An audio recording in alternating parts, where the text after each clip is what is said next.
வணக்கம். அடியன் ராஜா மதுரையில் இருக்கேன்.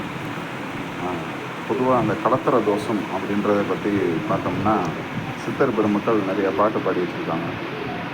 அதில் பார்த்திங்கன்னா 7ஆம் இடத்தில் சந்திரன் சுக்கிரன் அல்லது சனி செவ்வாய் சேர்ந்திருந்தால் அந்த ஜாதகருக்கு ஆணோ பெண்ணோ திருமணம் நடக்காது.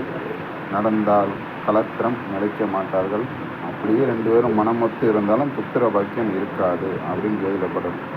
இந்த பாட்டை பார்த்தீங்கன்னா, சொல்லுமே 7ஆம் இடத்து தித்து சுக்கிரன், சொல்லுமே விழுமிக்க சனி குஜன், அல்லல் தீரு உரின் மனையாளுமே இல்லல் வந்தோல் இல்லை புதல்வரை அப்படின்னு அந்த பாட்டை முடிச்சிருக்காங்க.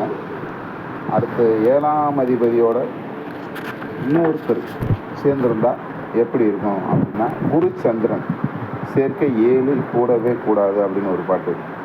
பாரப்பா இன்னும் ஒரு புதுமை கேளு, பால்மதியும் பரமகுரும் 7இல் நிற்க, தீரப்பா ஜென்மனுக்கு வேட்டவில்லை, செந்திருமால் தேவியுமே விலகி நிற்பாள், கூறப்பா குமரி எவளில்லாமல் தான் குமரனிட வங்கீசமும் நாசமாச்சு, ஆரப்பா என் விதியை கூற்றலுற்றேன் அப்படின்னு பாட்டை புலிப்பாணி சித்தர் முடிச்சிருக்கார். அதுக்கு விளக்கம் அவர் வழி வழியாக வந்தவங்க விளக்கம் சொல்லியிருக்காங்க. குருவும் சந்திரனும் 7இல் இருந்தால் திருமண தோஷத்தை ஏற்படுத்தும். விரைவில் திருமணம் கூடி வராது.